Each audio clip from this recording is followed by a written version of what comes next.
El hombre más rico del mundo no lloraba por dinero en 2008. Lloraba por algo que nadie sabía. Se vendía como pura ingeniería y frialdad total. Pero antes de los cohetes, hubo un hospital, una habitación que nadie menciona en sus biografías. Ese silencio también casi lo destruye. En 2002 nace su primer hijo, Nevada Alexander. 10 semanas después, deja de respirar mientras duerme. Los paramédicos lo reaniman, pero llega tarde. Su cerebro ya no responde después de tanto tiempo.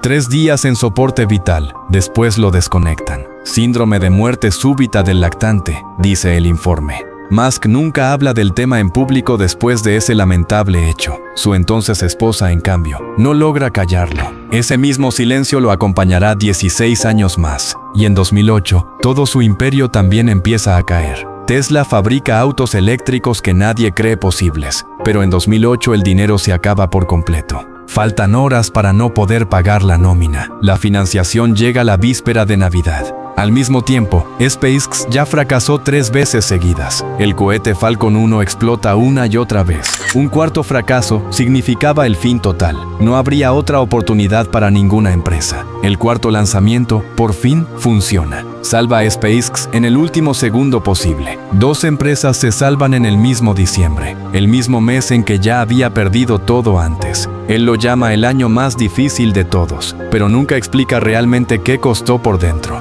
Su matrimonio con Justin también colapsa ese año, el mismo 2008 de los 2 rescates financieros. 8 años de matrimonio terminan en divorcio legal. El duelo de Nevada nunca se habló entre ellos. Pasan 14 años sin mencionarlo en público. En 2022 lo usa como argumento en Twitter. Defiende ahí la censura a un teórico de conspiración. Y para explicarlo, invoca la muerte de su hijo. Escribe que su hijo murió en sus propios brazos, que sintió el último latido de su corazón. Su exesposa responde públicamente 3 días después. Dice que fue ella quien lo sostuvo al morir. Habla de un episodio ligado al síndrome súbito y de un cerebro declarado muerto en el hospital. Ni siquiera coinciden en cómo murió su propio hijo.